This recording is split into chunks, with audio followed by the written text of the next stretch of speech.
शुद्ध करून या चित्त तुझा व्हावा आहे देव तरी हा उपाय एकदम सोपा सरळ मार्ग आहे। तुला जर देव पाहिजे असेल भावे गावे गीत जया चिट्टी जैसा भाव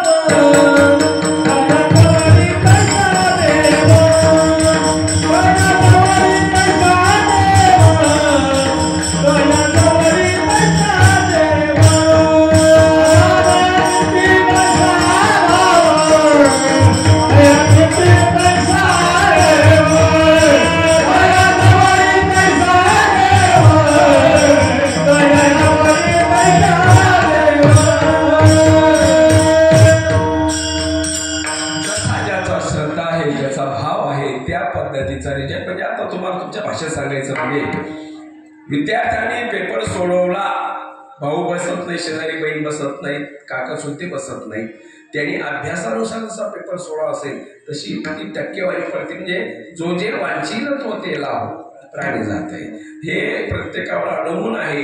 म्हणून नाथ बाबा या ठिकाणी असं म्हणतात, तुम्ही आवडीनं करा, तळमळपूर्वक करा, ओल्या पापण्या करून नामस्मरण करा, नाही तर मनी माग मनी देव माझा धनी, त्याला नामस्मरण म्हणत नाही। टकाटका टकाटका मनी टाळणं चालू आहे, गप्पा चालूच आहे, याला शिव्या घालणं चालू आहे, त्याला शिव्या घालणं चालू आहे। महाराज आता तुम्ही म्हणाल बाबा आम्हाला स्मरण करता येत नाही का? नाही करता येत ना। स्मरण करत असताना तर देव म्हणाला हे देखिले तैसे आठवीजे नाम लीळा मूर्ती चेष्टा, हे देखिले तैसे आठविले। अरे कृष्ण पहिल्या नामाचं स्मरण करताना कृष्णाच्या लीळा तुम्हाला आठवा लागतील, हे देखिले तैसे आठविले। नाम लीळा ते सर्व आठवत जर केलं तर नाथ बाबा म्हणाला हे त्यांना आवडतं, ही भक्ती त्यांना आवडते, हीची थोर भक्ती आवडते देवा, संकल्पावी माया संसाराची। मग तुम्ही सांगा आता संत महात्म्यांच्या सहवासात गेल्यानंतर आपल्याला पर्णोपाय नाही का? तुम्ही मंदिरात गेला, दत्त मंदिरात गेला, देव बोलत नाही। एक 50,000 नाही, 1 कोटी लावल्या, 5 कोटीच्या देवळात जा, देव बोलत नाही, कारण संतांविना प्राप्ती नाही, ऐसे वेद देते काही पर्याय नाही महाराज त्यांच्याशिवाय, ते सर्व समजून सांगणार तुम्हाला। तुम्ही सांगा आता गुढी पाडवा हे औचित्य साधून तुम्ही यात्रा भरवायला, तुमचे पूर्वज 50-70 वर्षापूर्वीचा जो आपला वाडवडील होता त्यांनी रोप लावलं, इवलेसे रोप। तुम्ही दिवस काय निवडला? रे महिन्याला वर्षाला सुरुवात आहे, सगळी तरुण मंडळी व्यसनाधीन होत चाललेली आहे, बाळ गोपाळ आहेत, त्यांना संस्कार लागतील, त्यांनी हे जे रोपट्या लावले नाही, केवळ तुमच्या कुळाचा तुमच्या घराण्याचा उद्धार व्हावा। आणि दुसरी गोष्ट आता गुढीपाडवा का करतात हा मी एक महत्वाचा आहे। सण येतात, सणाबाबू सण येतात, हा सण केला, दुसरा आहे, तिसरा आहे, चौथा आहे, नवरात्र आहे पुढे, बरोबर आहे, त्याच्यावर गणपती उत्सव आहे, त्याच्यावर नवरात्र आहे, नंतर दिवाळी आहे, सण येतात, पण हे सण काय शिकवून जातात हा महत्वाचा भाग आहे। आम्हाला काय घेणं नाही, फक्त पुरणपोळ्या केल्या झाला योगक्षम संपला विषय। गुढी का उभारतात, ते उत्सव का करतात? उत्सव या शब्दाची व्याख्या अशी होते, उत्सव उत म्हणजे बाहेरला माहितीये, तुम्ही पातेलं ठेवलं गॅसवर चुलीवर, बरोबर आहे, थोडं दुर्लक्ष झालं की दूध काय होत आहे, उत येत आहे, बरोबर आहे, वाफेची त्याला खालून आग लागली वाफेची आणि मग ते ओतू येते, तसं महाराज श्रद्धेची वाफ आपल्याला लागली, आपणही उत्सवासाठी ओतू आलो पाहिजे। उत्सव म्हणजे काय, महोत्सव म्हणजे काय, शब्दाचं व्याकरण कळलं पाहिजे। का करतात बरं? बांबूचा एक तुकडा घेतात, लिंबाचा पाला लावतात, कोरा कपडा लावतात, ब्लाउज पीस साडी वगैरे लावतात, साखरेची गाठी घालतात, एक पुष्पहार घालतात आणि तांब्या कसा करतात हो? पालथा. का बरं? तुम्ही सांगा, आता 57 वर्षापासून तुम्ही हा सोहळा साजरा करत आहात, म्हणजे अख्खा संपूर्ण आपला हिंदू धर्म करतोय तो वाद नाही, पण आता आपलं मोजकं बोलणं चालू आहे. तांब्या पालथा का करतात? त्याच्या पाठीमागे काय दृष्टिकोन आहे? काय घेणं समाजाला? म्हणून गुह्यातलं गुह्य ज्ञान करण्यासाठी ज्ञानवान गुरुजनांची, संत सज्जनांची संगत जर धरली तर आपल्याला हे माहीत होणार आहे. अन्यथा महाराज काहीच माहीत होणार नाही. आपण का करायचा तसा पाठ? तांब्या पालथा का करायचा? दुसरा पाला आपल्याला म्हणजे दुसरा पाला चालणार नाही का? लिंबाचाच का चालेल? भरपूर पाले आहेत ना, अशोकाचे झाडशी आहेत, रुईची आहे, नाना प्रकारचा पाला आहे, तुम्हाला होत नाही. पण हा काळ होतो कारण सर्वात आरोग्यासाठी जर तुम्हाला योग्य असेल तो लिंबाचा पाला आहे. चला पुढे. आता गाठी का टाकतात? गोडवा आहे. तांब्या पालथा का करतात? भरलेला एखादा हंडा धरून चाललेली बाई तुम्ही शुभ समजता, बरोबर की नाही? हंडा घेऊन येणाऱ्या बाईला पाहिल्यानंतर तुमचे चेहरे प्रफुल्लित होतात, काम होईल व आपलं खुश होता तुम्ही. मात्र आज मात्र तांब्या प्रत्येकाने असा बाळगलेला आहे, बरोबर आहे? खाली मिळाला तर आधी जास्त दुःख होत आहे. मग पालथा का मारतात? वर्षभर जो तांब्या असा आहे त्याच्यामध्ये तुमच्या धर्मरूप कर्माची त्या ठिकाणी पुण्यता साठत असते. पुण्यरूप कर्माने, खरं बोलल्याने, सौजन्यशीलता वागल्याने, देवधर्म पूजा पाठ केल्याने, आलेल्या अतिथीचं स्वागत करून केलं, वेळेवर तुम्ही जेवायला दिलं, गोड शब्द बोललात, हे सगळं पुण्य संचय त्या तांब्यामध्ये असतं. आणि ज्या दिवशी खऱ्या अर्थाने आज नवीन वर्षाला प्रारंभ करणार आहोत त्या दिवसाला हे सर्व पुण्य संचय आमच्या घरावर येऊ दे रे बाबा. कशासाठी करतात? हा पुण्य संचय आमच्या घरावर येऊ दे, आमच्या घराला सुखरूप खऱ्या अर्थाने मुलाबाळांना, गाई गुरांना, सगळ्यांना अगदी चांगल्या व्यवस्थित सगळ्यांना आशीर्वाद लावू दे, याचा संकेत म्हणून तो खऱ्या अर्थाने पालथा मारला जातो, बरोबर आहे? हा. होळी का करतात? होळी का करतात? होळी सुद्धा अशी आहे की आपल्याजवळ रागाचं, द्वेषाचं, मत्सराचं काम, क्रोध काय असेल ते सर्व गाठोडं बांधावं आणि त्या होळीमध्ये टाकून द्यावा आणि निघून जावं. नवरात्र कशासाठी असतात? नवविधा भक्तीचं महत्व कळालं. प्रत्येक सणाच्या पाठीमागे दृष्टांत आहे, कार्य आहे, कारण आहे. आणि म्हणून ते न शोधता आपण खऱ्या अर्थाने आवड सोडून सवडीने करतो. हे देवाला चालत नाही, म्हणून आवडीने व्हावे. हरिनाम घेसी तुझी चिंता त्याशी आहे सर्व आहे. देव सर्वी काळजी घेतात. कितपर्यंत काळजी घेतात ते दुसऱ्या चरणामध्ये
काळजी करू नको, मनस्वी संशय घेऊ नको की आता आपण खऱ्या अर्थाने गळ्यामध्ये माळ टाकलेली आहे, उपदेश घेतलेला आहे, धर्म स्वीकारलेला आहे, आता तू कशाला काळजी करतो? अनन्या चिंतयन्तो ये जना परिवासते तेषां नित्याभियुक्तानां योगक्षेमं. सगळी जबाबदारी उचलतात, सगळी जबाबदारी. अजिबात काळजी करायची नाही, कारण आपण ध्येय पूर्ण टाकलं पाहिजे. जे ध्येय आमच्या द्रौपदीने टाकलं होतं कुठे गुंतला असेल द्वारकेच्या राहात. पितामह भीष्मावस्थेने अपेक्षा होती, पण तिला माहिती जरा मदत मिळणार नाही. ज्येष्ठ बंधू कर्ण होता, तिथून मदत मिळाली नाही. दुष्टांची सभा असल्यामुळे अन्यात्मक प्रकार घडण्याचा संभव होता, त्यामुळे कोणी मदत करत नाही. तर मग कळाल्यानंतर तिने टाळू फोडला, आवाज दिला महाराज. अशा पद्धतीने खऱ्या अर्थाने रक्षण करतात. मागे पुढे उभा राहे सांभाळे खाली आला धन्यवाद. काळजी कशाला करत असतो. एक वेळा अर्जुनाची आणि हनुमंताची गाठ पडली. आता गाठ पडल्यानंतर असा आहे, मृदंगाचार्य एखादा दुसरा मृदंगाचार्य त्यांना जर भेटला तर त्यांचं बोलणं लगेच चालू होईल. ती मात्रा कशी, ही मात्रा कशी, पण ती ठाई चाल असते त्याला कसं वाजवावं लागतं, असं कसं करावं लागतं. दुसरं ते काहीच बोलणार नाही. जयाचा गुण तया विशेष बाधी. टेलर भेटले एकमेकाला, त्यांचं तेच चालणार. सफारी कशी असते नाही का, नेहरू कसा असतो, बॅगी पॅड कशी असते. संत मार्केकाला भेटले का हो, या महिन्यात किती तीर्थ केले तुम्ही. खासदार मंडळी, आमदार मंडळी, राजकीय क्षेत्रात भेटल्यानंतर ते सहज होते, काय म्हणतात तुमचा पक्ष. बाया एकत्र आल्या, बिचारांच्या मावल्या, साडी कितीची घेतली, कोणी घेतली, बरं चांगली निघली का. तसं अर्जुन आणि हनुमंताची भेट झाली, आणि भेट झाल्यानंतर हनुमंताजीने एक पुडी सोडली. म्हणले, अर्जुना, हा समोर जो पूल दिसतोय, या पुलाला मी मोडू का. अर्जुन म्हणाले, मोळा म्हणजे काय, पैज मारायची आपल्याला, पैज मारा पैज.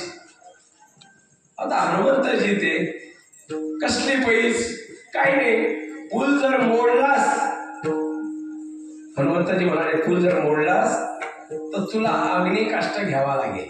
कोणाला, अर्जुनाने रिटर्न सप्लाय मारला.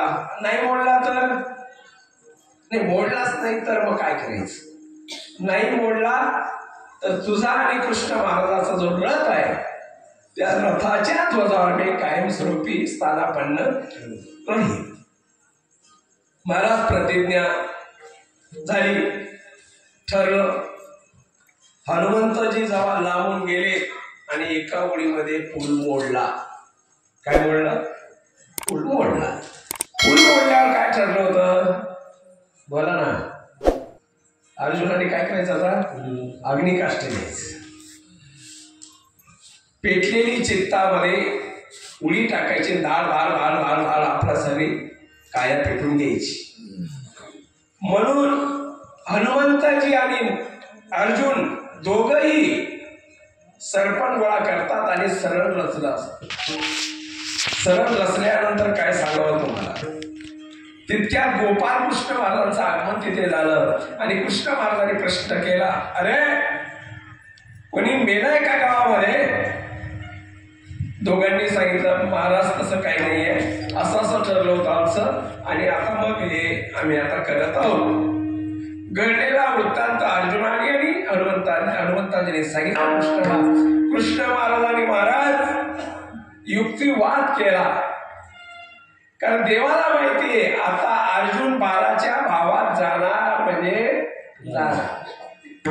मागे पुढे उभा खेळ करू. महाराज अर्जुन जीवनाशी जाईल हे भगवंताने जाणलं, आणि देवाने युक्तिवाद असा केला, अरे हे तुमचं जे ठरलं त्या वेळेला कोण साक्षी होतं का. बघा तुम्ही आजही काही साक्षी असल्याशिवाय मान्य करता का. पोलीस स्टेशनला जा, कोर्टाला जा, कुठेही जा, कोणी साक्षी असेल तर ते ग्राह्य झालं. कोणीच नाही. म्हणले महाराज आम्ही दोघं होतो. मग आता नवीन हे सर्व करू म्हणे आपण. परत तो पूल रचला गेला, आणि मग हनुमंतजीला सांगितलं, आता तुम्ही तो पूल मोडून दाखवा. तेव्हा हनुमंतजीने लांबूनच धाव घेतली आणि उडी मारल्याबरोबर डायरेक्ट फाट्यावर गेला तो पहिल्या उडीमध्ये. दुसरी उडीमध्ये डायरेक्ट वाडीवाला फाटा सांधला. तिसरी उडीला तर डायरेक्ट विल्लोळीला गेला म्हणजे पूल काही मोडला नाही, पूल मोडला नाही. आता पूल नाही मोडला मग काय ठरलं होतं? ध्वजस्तंभावर मी कायमस्वरूपी तुमच्या ध्वजस्तंभावर आणून होईल. लक्षात घ्या, याचं कारण महाराज शास्त्रीय कारण चरित्राच्या माध्यमातून संत महात्म्यांच्या अभ्यासाला करणार आहे.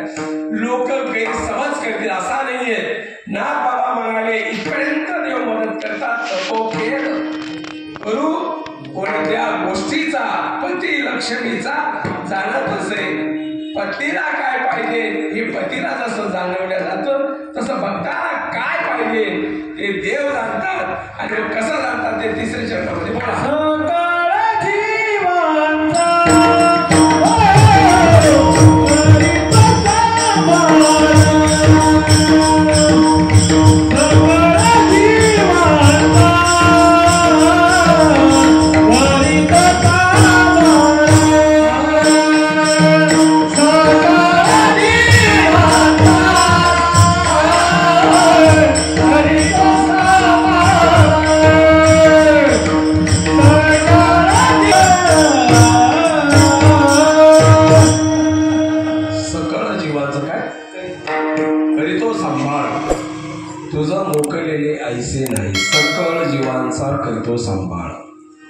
सकळ शब्दाचा अर्थ अजिबात त्याच्यामध्ये किंतु नाही, संशय नाही. सकळ जसं तुकोबाराकडे सकळाच्या पाया, सकळ सकळ शब्द बघा कोणत्या कोणत्या अभंगामध्ये आहे. सकळ भेदाभेद ब्रह्म अमंगळ.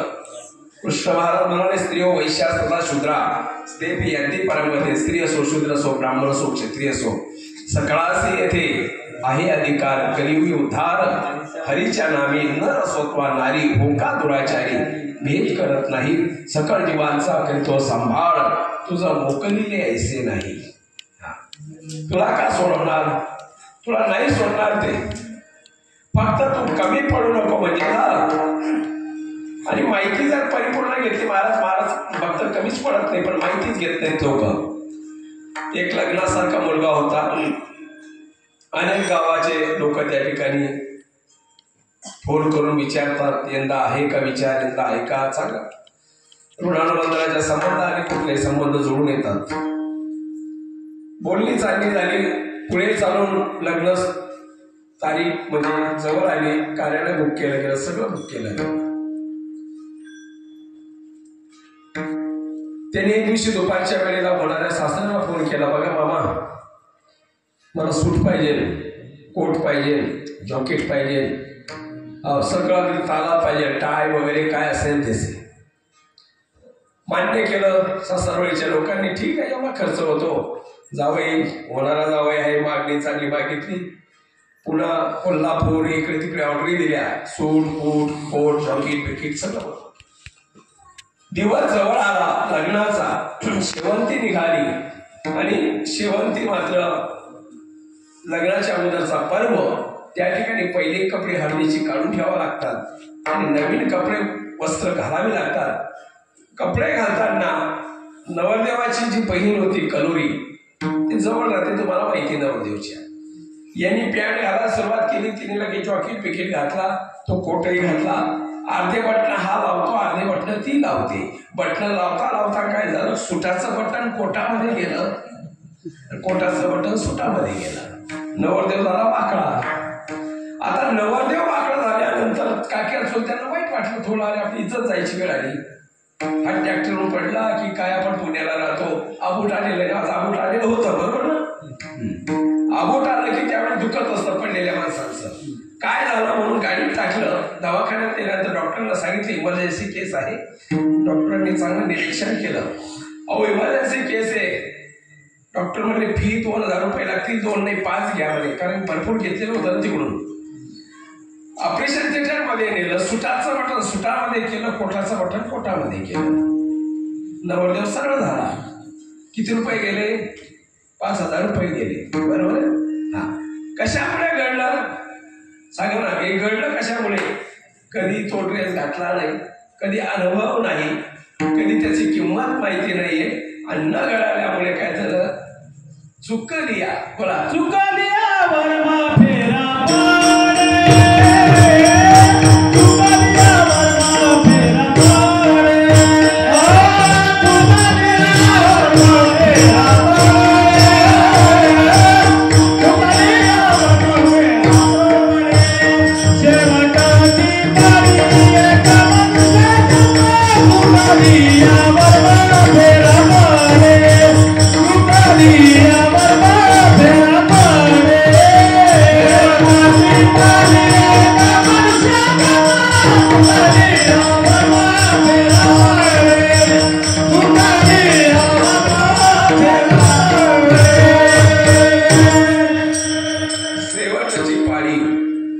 एक तर जीवाला जन्मोजन्मी फेरे पडण्यास पडले, जन्मोजन्मी फेरे पडले म्हणून इथपर्यंत वाहत आलेलो आहोत. आणि आता जरा खऱ्या अर्थाने परमेश्वर अस्तित्व जर आपण लक्षात घेतलं नाही तर मात्र मोठ्या संकटाला या जीवाला जावं लागणार आहे.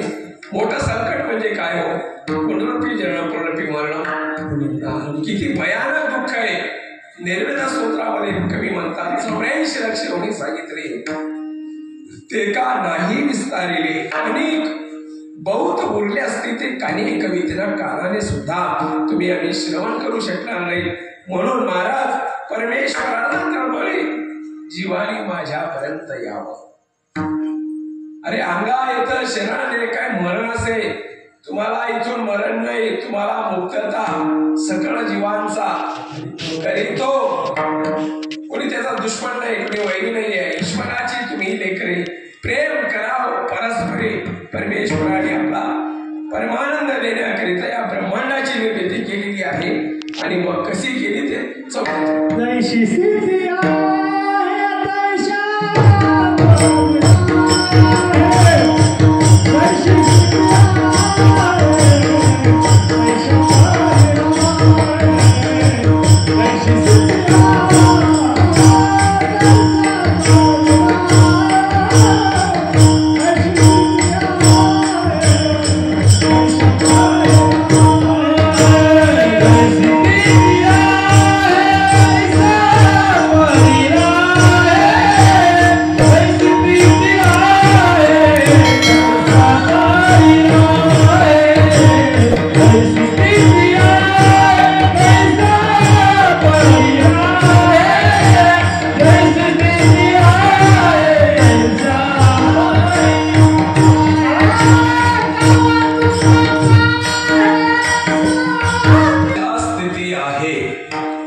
तैशा परे राहे आणि कौतुक पाहे संचिताचे.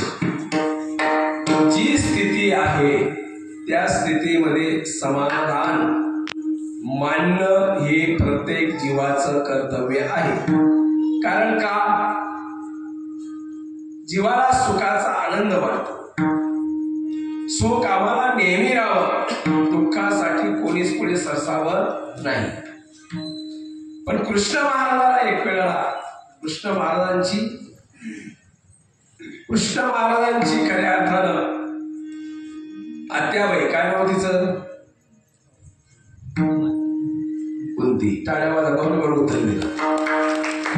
कुंती होती. कृष्ण महाराज म्हणले आत्याबाई मी आज खुश झालेला हो, काय मागायचं ते मागून घ्या. काय मागितलं सर बाया कुंती मातेनं? दुःख मागितलं.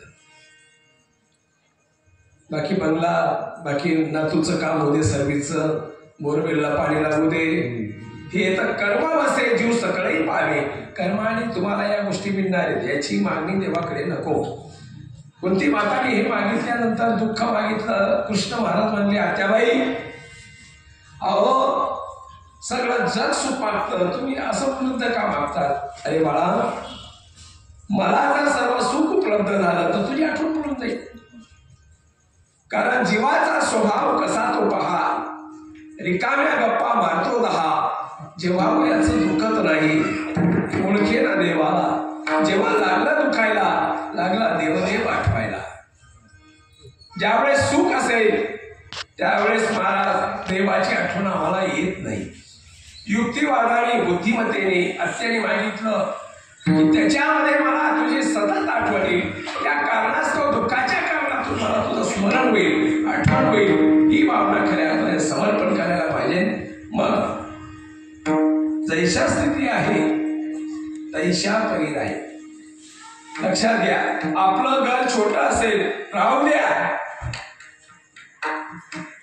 तुमचं घर छोटं राहू द्या, काही अडचण नाहीये. सगळ्यांचा हिशोब एकच आहे. बंगल्यातल्या जायचंय, झोपड्यात जायचं आहे, नाही का कौलावाल्याला जायचं आहे, फुटपाथवर राहणाऱ्याला पण जायचंय. जायचं सगळ्यांना आहे. हे जर आपण लक्षात घेतलं तर आपण आपली स्वस्थता स्वतः प्राप्त करू शकतो. अन्यथा महाराज चंचलामी मला कृष्ण प्रमाथी अर्जुनासारखा ज्यावेळेस चंचल वृत्तीच्या नादी लागून देवापासून अंतर तो येतो, अर्जुना थांब, नाही थांबत. गतिशील असलेलं म्हणे म्हणे वढाड गुरुवा परदन परकामिनीकडे धावे, जास्त विवेक पाशी कंठी वैराग्य कष्ट बांधावे. म्हणजे गतिशील असलेल्या मनाला आवरण्यासाठी खऱ्या अर्थानं कंट्रोल जसा असतो टीव्हीचं चॅनल बदलवण्याला, तसं धर्मरूपी कंट्रोल आपल्या प्रत्येकाजवळ असायला पाहिजे. आपण आपल्या पद्धतीनं का राहतो, मनात वाचिले मोरपंथांची भूमी, मनात वाचिले पूर्व संचित केले, भोगले ते फळ प्राप्त झाले. कोणी कुणाचा वैरी नाहीये, कोणी कुणाचा दुश्मन नाहीये. प्रत्येकाचा अधिकार हा स्वतंत्र आहे आणि त्या स्वतंत्र अधिकाराशी निगडीत राहायचं. पण लोक गडबड करतात. कशी करतात?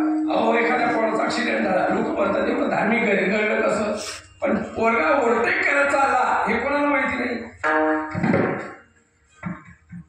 ज्याचा जसा संचित आहे, तुम्ही लक्षात घ्या. एक इंदिरा नावाच्या बाई यांचं 84 मध्ये निधन झालं. पूर्ण भारताच्या प्रमुख झाल्या होत्या त्या पंतप्रधान.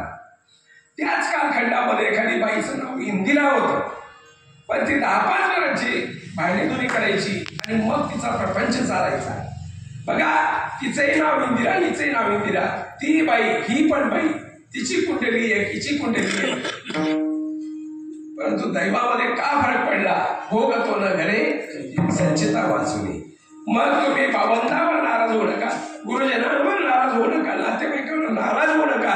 जैशा स्थिती आहे तैशा परीर आहे, कौतुक पाहे संचिताचे. कीर्तनाच्या नियमाप्रमाणे एका 4 चरणाचा भावार्थ तुमच्या पदरात टाकलेला आहे. सर्वांनी एक वेळा भजन करायचं, चालू होईल बंद करून घ्यायचं नाही. बोला जय जय गोपाल जय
तुझी चिंता त्याशी सर्व. नको खेद करो कोणत्या गोष्टीचा, पती लक्ष्मीचा झाला तसे. सकळ जीवांचा करतो सांभाळ, तुझं मोकरीले ऐशी नाही. जैशा स्थिती आहे तैशा परी आहे, कौतुक पाय संचिताचे. कीर्तनाच्या नियमाप्रमाणे पूर्वार्ध 4 चरणाचा आवडलेला आहे. झालेली सेवा पूर्वचरणी अर्पण करतो. जरा आवाजामध्ये बदल झालेला आहे. माझ्या 35 वर्षामध्ये कीर्तनामध्ये पहिल्यांदा स्वामीला बरोबर बसलो. ते मला भरपूर साथ दिलेली आहे. कीर्तनात कधी पाणी पित नाही, परंतु लघुपाठ कार्यक्रम आहे. खाण्यामध्ये काहीतरी बदल झाला, लोळ आला, परंतु आपण तारीख घेतली. कसं कर होईना, म्हणजे वेळी वाकुळे गुण गाईना, तर मी तुझाच म्हणवीना. या ठिकाणी खऱ्या अर्थानं सर्व गावकऱ्यांच्या वतीने मला ज्यांनी अगोदर प्रथम फोन केला ते आदरणीय सरभक्त आपले अर्जुन दादा, त्यांना समवेत सरभक्त श्री आमचे भगवान भाऊ, सर्व गावकरी, तुम्हाला धन्यवाद देतो. या ठिकाणी आमचे आदरणीय सरभक्त गवाजनदा बसले त्यांना धन्यवाद देतो. जे आमचे पेटीवादक आहे बाबा त्यांना धन्यवाद देतो. मृदुंगाचार्य नेहमीच आमच्यासोबत राहतात. चांगल्या प्रकारे साथ सांगत त्यांची असते. त्यांना धन्यवाद. इकडचे सर्व टाळकरी याच्यामध्ये काही आमचे भानुदास महाराज आहेत का टाळ्या वाजवा यांच्या सर्वांसाठी. आदरणीय पूजनीय कुरकुटवाडीला ज्यांचं वास्तव आहे ते स्नेही महंत श्री आमचे बाबा या ठिकाणी आलेले आहेत. अभयराज दादा आलेले आहेत. तपस्विनी आमच्या ताई आलेल्या आहेत त्यांना धन्यवाद देतो. आदरणीय आमचे मुरलीधर दादा यांनाही धन्यवाद देतो. आणि दुसरे बाबा काय त्यांचं आपल्या गावाचे सुखमुनी बाबांना धन्यवाद देतो. माता भगिनींना सावसृष्टी वाल्यांना धन्यवाद देतो. आणि सांप्रदायिक नियमाप्रमाणे एक भजन घ्या आणि नंतर चालू